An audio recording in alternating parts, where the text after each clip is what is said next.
Good morning everyone. तो भैया आप सभी का कमेंट आ रहा था कि डीएलएड में एडमिशन के लिए कौन कौन सा हमको डॉक्यूमेंट लगेंगे ताकि हमको दोबारा भटकना ना पड़े, अर्थात कॉलेज जाकर फिर रिटर्न आना ना पड़े। तो भैया आप सभी के लिए बहुत सारे इन्फॉर्मेशन कलेक्ट करके लाया हूँ कि आपको डीएलएड में एडमिशन के लिए क्या क्या डॉक्यूमेंट लगेंगे, चाहे वो गवर्नमेंट के हो या चाहे प्राइवेट के हो। ठीक है, तो कौन कौन से डॉक्यूमेंट लगेंगे आपको इसके बारे में हम लोग बात करेंगे। ठीक है, इस वीडियोज़ में अगर चैनल पर नए होंगे तो चैनल को बिल्कुल पहले सब्सक्राइब कर देना। चलो बात करते हैं कौन कौन से आपको डॉक्यूमेंट तैयार करके रखने हैं। और ठीक है भैया, आज 5 तारीख थे तो 5 से आप सभी लोगों का एडमिशन स्टार्ट होना शुरू हो गया है। तो कौन कौन से डॉक्यूमेंट लगेंगे पहले उसके बारे में बात कर लेते हैं। तो सबसे पहले भैया देखो, 10वीं का रिजल्ट लगेगा आपको, 12वीं का रिजल्ट लगेगा, तीसरा ग्रेजुएशन का लगेगा अगर ग्रेजुएशन किए होंगे तो, और उसके बाद चौथा गैप सर्टिफिकेट लगेगा।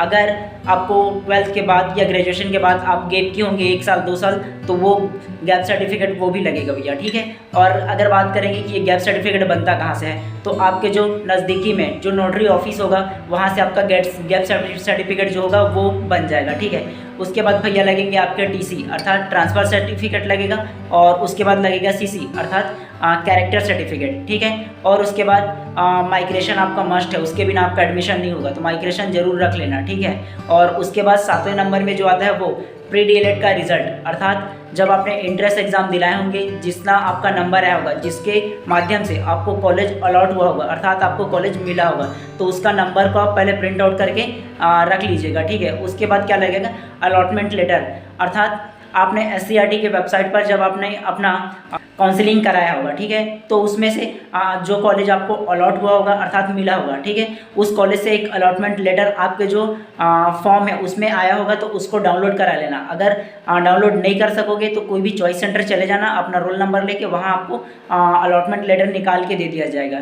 ठीक है, उसके अलावा और क्या लगेगा, आपको लगेगा जाति प्रमाण पत्र, निवास प्रमाण पत्र और आय प्रमाण पत्र। ठीक है, आय प्रमाण पत्र तुरंत ही नहीं लगेगा, लेकिन जब आप इनको बनाओगे ना तो तीनों के तीनों एक साथ बनाएंगे, और यह आय प्रमाण पत्र जो होगा आपको स्कॉलरशिप के लिए बहुत ही ज़्यादा सुविधाजनक होगा, बाद में बनाने के लिए आवश्यकता नहीं पड़ेगा। ठीक है, और उसके अलावा क्या डॉक्यूमेंट लगेगा, 2 फोटो आपको लगेगा। ठीक है, 2 फोटो में कैसा, आपका सेल्फी वाला फोटो बिल्कुल मत ले जाना, रिजेक्ट कर दिए जाएंगे। तो भैया सिंपल जो फोटो होगा, ठीक है, वो फोटो लेकर जाना, 2 फोटो लगेगा, और उसके अलावा आप अपना आधार कार्ड रख लेना फोटोकॉपी। ठीक है, और उसके अलावा क्या लगेगा, अगर आप गवर्नमेंट कॉलेज में आपका नाम आया होगा, चाहे वो किसी भी गवर्नमेंट कॉलेज हो, बीटीआई हो या चाहे डाइट हो, ठीक है, तो अगर उसमें आपका नाम आया होगा तो आपको पता होगा कि आपको 3000 उसका फीस देना है। ठीक है, लेकिन भैया हम बता दे रहे हैं पहले से, आपको सिर्फ 3000 सिर्फ लेकर मत जाना, 3000 प्लस 3000 और लेके जाना, कम से कम 6000 आराम से लेके जाना, ताकि आपको भटकना ना पड़े। और ये एक्स्ट्रा 3000 इसलिए लेके जाना भैया कि देखिए कई बीटीआई डाइट में ऐसा होता है कि आपको ट्रैक शूट वगैरह के लिए ना शूज़ वगैरह जो होता है उसके लिए एक्स्ट्रा पैसा आपसे लिए जाएंगे। ठीक है, तो कुछ एक्स्ट्रा लेकर चले जाना, भले ही वापस ले आना, लेकिन ऐसा हो कि डायरेक्टली जब भी आप जाओ तो एडमिशन करा कर ही आओ, ऐसा ना हो कि दोबारा आप फिर आओ फिर उसके बाद दोबारा फिर कॉलेज जाना पड़े। तो एक ही बार में आपको एडमिशन हो जाए, इसलिए हम ये सब डॉक्यूमेंट आपको अरेंज करने के लिए बोल रहे थे। और ठीक है भैया, जितने भी आप फोटोकॉपी लेकर जाना, ओरिजिनल प्लस फोटोकॉपी दोनों लेकर जाना, और सभी का जो जीरोक्स कॉपी है अर्थात फोटोकॉपी जो है वो 2-2 कॉपी करा करके रख लेना, क्योंकि देखो भैया बाद में आपको तकलीफ ना हो। ठीक है, और बात करेंगे भैया, इतने सारे पहले डॉक्यूमेंट को रेडी करके रख लेना। ठीक है, और उसके अलावा हम लोग बात करेंगे जिनका फर्स्ट काउंसलिंग में नाम नहीं आया, उनको निराश होने की आवश्यकता नहीं है भैया। क्यों निराश होने की आवश्यकता नहीं है, हम दरअसल बता ही दे रहे हैं। देखो, अगर आप सोचोगे कि यार गवर्नमेंट कॉलेज का पूरा सीट 50 सीट जैसे है या 100 सीट पूरा है तो वो फुल हो चुका है, तो फुल नहीं होता है भैया। देखो, एक आदमी को कम से कम 10 कॉलेज मिलते हैं उसमें फॉर्म में फिल करने के लिए काउंसलिंग में, तो वो उनको सिर्फ एडमिशन लेना होता है सिर्फ एक कॉलेज में, और 9 कॉलेज तो पूरा खाली हो गया होगा। जिनका रैंक हाई होता होगा उनको 10 के 10 कॉलेज में नाम आ गया होगा। ठीक है, तो वो 9 सीट तो पूरे खाली हो जाएंगे ना, तो इसलिए वो 9 सीट खाली होंगे तो दोबारा फिर से आप काउंसलिंग कराओगे ना तो उसमें आपका नाम आ सकता है। इसलिए निराश होने की आप लोगों की आवश्यकता नहीं, सेकंड काउंसलिंग जरूर कराना। ठीक है, और कराने के बाद एक बार देख लेना, जरूर आपको भी मिल सकता है। ठीक है, और बात करेंगे फीस की, अगर तो गवर्नमेंट कॉलेज का आपको पता है कि मेरा टोटल 6000 लेके जाना चलेगा, बोल दिया था। अगर आप प्राइवेट कॉलेज में एडमिशन लेना चाहते हो, ठीक है, डीएलएड के लिए, तो आप क्या करोगे, नॉर्मल किसी को 19,000, 20,000, 21,000 ऐसे वहाँ का फ़ीस है जो प्राइवेट कॉलेज है उनका। तो भैया 1-2-4 हज़ार एक्स्ट्रा लेकर चले जाना, ठीक है, और जितने भी हमने डॉक्यूमेंट्स बताए थे वो सब लेकर के चले जाना।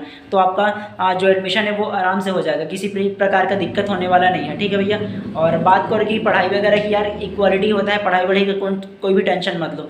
जितने भी इंटर्नशिप होते हैं वो भी सेम ही होते हैं, ठीक है। डिपेंड करता है कि आप कितना उनको एफर्ट करके पढ़ सकते हो, आप कितना आपकी लगन है, कितना आपकी मेहनत है, ठीक है, डिपेंड करता है ये। और आपके बहुत से लोगों का ये कमेंट आता है कि भैया कि देखो वो जो गवर्नमेंट कॉलेज है जो प्राइवेट कॉलेज है उसमें हॉस्टल है या नहीं। तो भैया सीधा सीधा हम आपको बता दें, एक आध दो को छोड़ कर कि ज़्यादा हॉस्टल की सुविधा आपको नहीं मिलेंगी। आपको पर्सनली रूम रेंट लेकर के रहना होगा। अगर एफर्ट कर सकते हो तो कर लीजिए यार। वैसे भी अगर गवर्नमेंट कॉलेज में आपका एडमिशन हो जाता है तब तो आराम से आप एफर्ट कर सकते हो।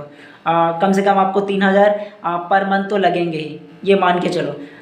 एज अपना एक्सपीरियंस से बता रहा हूँ, क्योंकि हम भी रूम रेंट लेकर ही रहते हैं। ऐसा नहीं है कि हम भी हॉस्टल में रहते हैं, हम भी कर रहे हैं गवर्नमेंट कॉलेज से ही डीएलएड कर रहे हैं, लेकिन प्राइवेट रूम रेंट लेकर ही रहते हैं। इसलिए हम लोग बता रहे हैं कितना खर्चा अप्रॉक्सीमेटली आ सकता है।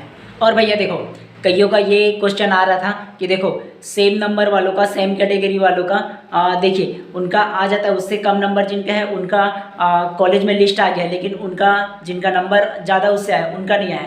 तो भैया ये इसमें नाखुश होने वाली बात नहीं है, या इसका जो मेन रीज़न है या ये हो सकता है कि यार वो जिसका लिस्ट में नाम आया हो वो हैंडीकैप अर्थात जो दिव्यांग है, ठीक है, वो हो, उसकी वजह से आ सकता है, क्योंकि उनको विशेष आरक्षण प्राप्त होते हैं, इसकी वजह से आ सकते हैं।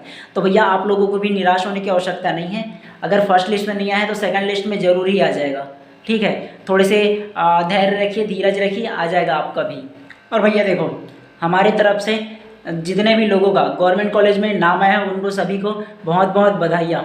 और भैया अंत में सिर्फ इतना ही कहना चाहेंगे कि अगर चैनल पर नए हो तो चैनल को सब्सक्राइब कर देना, क्योंकि देखिए भैया इतने सारे जो डॉक्यूमेंट है और इन्फॉर्मेशन है, ठीक है, हम कहाँ से लेकर आते हैं आप सभी के लिए। तो भैया इतना तो हक बनता है कि यार आप सभी को एक सब्सक्राइब करने के लिए बोले, ठीक है। अगर चैनल पर नए होंगे तो जरूर सब्सक्राइब कर लेना, क्योंकि इसी प्रकार की हम लोग डीएलएड से रिलेटेड बहुत सारे जो इन्फॉर्मेशन है वो हमेशा लाते रहेंगे। और हाँ भैया, अगर हम आपको सपोर्ट करते हैं इतने ज़्यादा इन्फॉर्मेशन से तो आपको भी हक बनता है कि भैया हमारा भी सपोर्ट करें आप भी, ठीक है। चैनल को नए होंगे तो सब्सक्राइब कर देना। चलिए मिलते हैं इसी प्रकार किसी नेक्स्ट इन्फॉर्मेटिव वीडियोस में।